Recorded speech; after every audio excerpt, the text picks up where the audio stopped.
Makanya ini penting, ya dakwah tapi tauhidnya sing kenceng, jangan dakwah kenceng tauhidnya kendur. Itu bahaya betul. Saya sering dingendikani Mbah Mun, politik tidak jelas itu bagian dari kejelasan. Ini yang perlu dicatat. Jadi politik tidak jelas itu bagian dari apa? Kejelasan. Misalnya begini.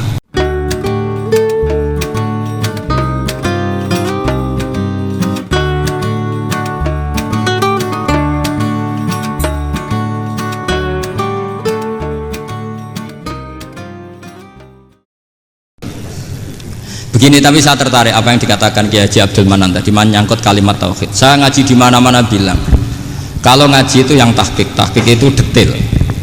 Detail itu bahasa Arabnya tahqiq. Jadi kita misalnya berpikir secara jernih, orang yang kafir 70 tahun itu pasti menjadi muslim karena melafadzkan la ilaha illallah. Dan itu bi ijma'il ulama. Semua ulama mengatakan demikian. Saya ulang lagi, itu bi ijma'il ulama. Karena mansus di Quran ada ayat kulil ladzina kafaru iyantahu yughfar lahum ma qad salaf. Kalau orang yang kafir 70 tahun bisa dihilangkan kekafirannya hanya dengan kalimat la ilaha illallah Muhammadur Rasulullah. Berarti kalimat ini statusnya apa? Penghilang kekafiran, apa? Penghilang kekafiran. Lalu ada kelompok yang mengatakan gara-gara kalimat la ilaha illallah dan pegang patok nisan itu orang menjadi kafir. Ini kan jadi paradok. Lafadz yang kita statuskan sebagai penghilang kekafiran dengan lafadz yang sama orang menjadi kafir. Itu nggak ketemu nalar. Mbok nalar paling apapun tetap nggak ketemu. Kecuali tadi ya dalilnya pokoknya ngotot tadi. Itu memang kacau itu. Tapi alhamdulillah mereka insya Allah ya sadar. Kamu jangan bayangkan mereka tidak sadar terus, berarti kamu doanya jelek. Bisa saja mereka sudah ingin sadar, berhubung digojlok ini terus nggak jadi sadar. Jadi jangan-jangan salah kita karena sering gojlok sehingga yang mau sadar jadi tidak apa? Nggak sadar.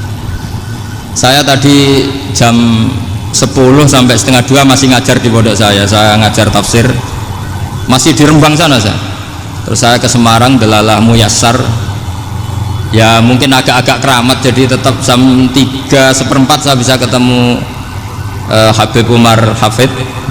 Saya beberapa menit ya diskusi tentang manhaj beliau, dan kebetulan saya sering belajar kitab beliau sama alumni Darul Mustafa. Meskipun saya tidak pernah ke sana, tapi saya tahu betul mazhab beliau karena al arwah junudun apa mujannada. Begini, saya sering dingendikani Mbah Mun, politik tidak jelas itu bagian dari kejelasan. Ini yang perlu dicatat. Jadi politik tidak jelas itu bagian dari apa? Kejelasan.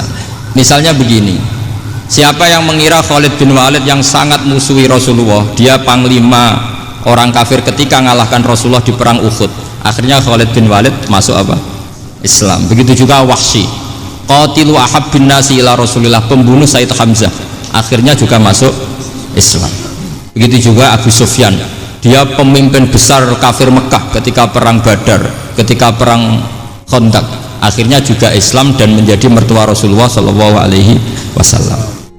Dari fakta ini kemudian banyak ulama alim yang ngambil sikap itu ya coro Jawa itu anggang-anggang itu gak tegas, tapi gak tegas dari rumusan ilmu yang detail. Saya ulang lagi, gak tegas tapi dari rumusan ilmu yang apa? Detail. Bisa saja orang yang sekarang kafir suatu saat mukmin atau muslim. Bisa saja yang sekarang sedang fasik suatu saat soleh. Bisa saja yang mondok 3 bulan Rois PB NU. Sementara yang mondok lama kadang Kiai RT. Tapi itu hanya hukum duniawi. Saya yakin yang Kiai RT ini PBNU di akhirat. Karena mondoknya lebih apa? Lama. Itu tak jamin. Saya juga berencana memimpin NU di akhirat saja, bukan di dunia. Makanya saya mohon SK itu berakhir muktamar mendatang, karena saya sudah kiai sebelum diangkat. Makanya saya ulang-ulang, kalau pengangkatan itu niatnya ikror, saya terima. Tapi kalau niatnya ngangkat, tak gugat di pengadilan. Ini tidak guyon, ini betulan itu. Ya, tapi ini hanya guyon saja. Nah, ini penting saya utarakan teori ngaji ya. Ini saya bacakan naskah asli Sayyid Umar Hafid supaya Anda dapat barokah beliau. Karena beliau selain alim allamah, muridnya Habib Salim, juga beliau pernah ngaji kutub Sayyid Abdul Qadir Segaf di Jeddah. Juga beliau sering istifadah di beberapa kiai. Ini saya baca teks Arabnya kemudian saya terjemah. Bagi yang tidak setuju pemaknanya bisa gugat, karena saya baca Arabnya. Yang nggak setuju pemaknanya bisa gugat, tapi tak jamin kalah karena saya paham betul teksnya maknanya seperti itu.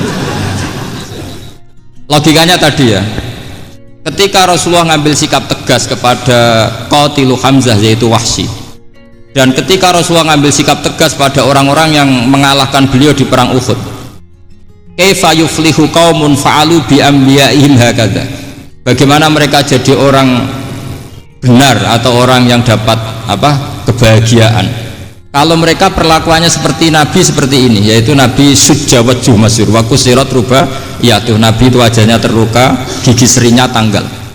Orang-orang seperti ini tuh nggak akan bejo kalau orang Jawa, nggak akan falah.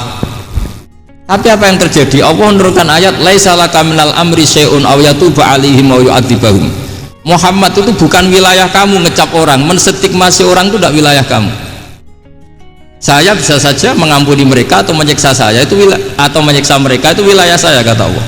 Saya bisa saja mengampuni mereka atau menyiksa mereka itu wilayah saya. Sehingga akhirnya apa? Rasulullah tidak ngambil sikap yang mungkin orang lain mengatakan itu tidak tegas, tapi itu kearifan. Betul, akhirnya Wahsy malah masuk Islam. Khalid bin Walid panglimanya juga masuk Islam. Dan beberapa orang kafir juga masuk Islam, termasuk mimbenihim, ketuanya yaitu Abu Sufyan. Ini penting saya utarakan. Makanya ini saya baca pembenaran dari konstruksi pikiran tadi. Nah ini supaya khas. Ini khasnya orang mondok 10 tahun ini. Jadi ini tak baca ini. Nah, biar jelas ini nanti teksnya persis ya, tidak saya rubah. Ini di kitabnya Habib Umar Hafid, namanya itu Taujihun Nabi Limardoti Bari. Kalau diterjemah ya mengarahkan orang yang sadar, Nabi itu orang yang sadar ya, sampai ini termasuk orang yang sadar, Limardoti Rabbi, menuju mendapat ridho Tuhan atau Allah Subhanahu wa ta'ala. Saya baca teksnya ini di halaman 179. Ini tidak ada yang saya rubah, tidak saya kurangi. Bismillahirrahmanirrahim. Fala budda an nuwattina qulubana ala annana khudamatu ahli hadzal qaul wa yattali'u Allah min qulubina annana na'taqidu imkaniyata ayyasfa'a fi ahadina yaumal qiyamati man huwal ana kafirun yuslimu faya'lu sya'nu indal haqqi fayakunu sababan li khalasika fil qiyamah yumkinu dzalik. Jadi kita para dai, para kiai itu adalah khodamatu hadal kaun. Kita ini adalah pelayan alam raya ini yang selalu berharap alam ini akan lebih baik.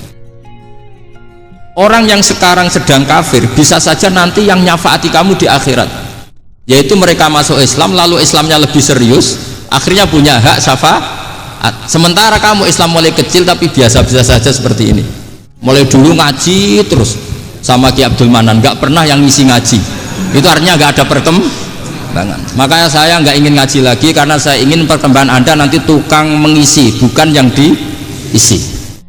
Kalau saya nanti ngaji lagi di sini, artinya Anda kalau tetap mendengarkan itu tidak ada perkembangan. Pantes saja semulang Gus Bahak sampean sing ngaji. Sekali-kali ada perkembangan, saya ngaji sampean yang mulang, itu bagus itu. Meskipun itu perkembangan yang menyesatkan.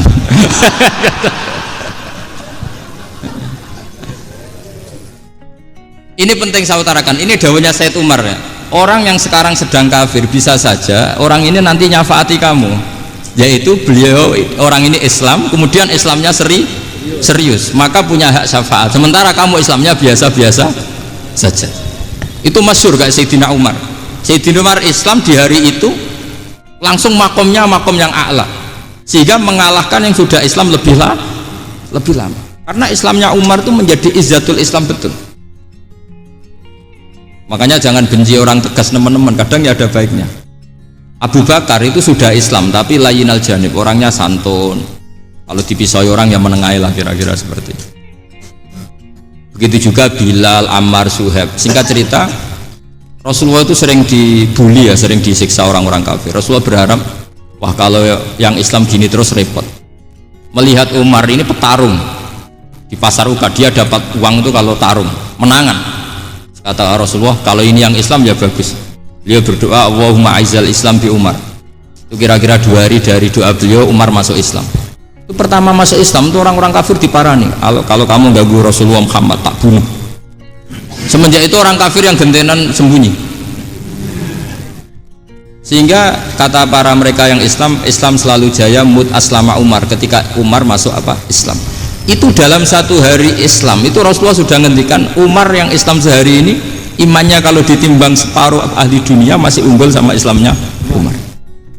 Nah, bisa saja seperti itu.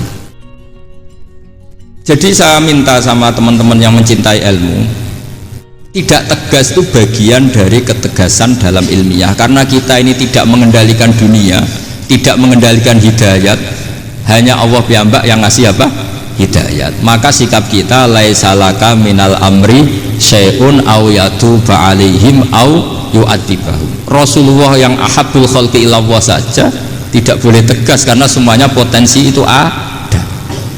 Cuma kita tegas dalam kebenaran saja, tapi nggak perlu tegas dalam mengawal kebenaran.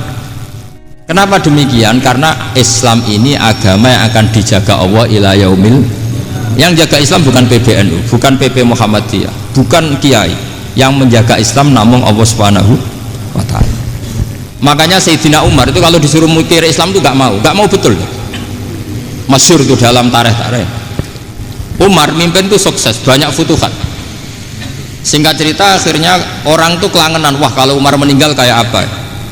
Sehingga Abdullah bin Umar setiap jalan-jalan itu dibully. Kalau sekarang dibully, ya Abdullah bin Umar, bapak kamu itu gimana?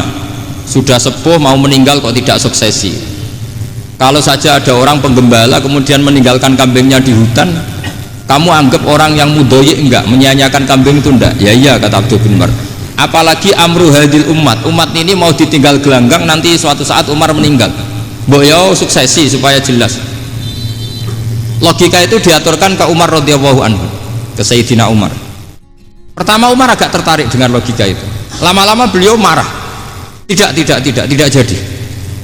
Saya tetap tidak akan istikhlaf, tidak akan suksesi. Dan saya tidak akan mikir Islam, katanya. Islam akan diurus oleh Allah Subhanahu. Terus beliau ngendikan, Islam ini jalan ketika ditinggal Abu Bakar.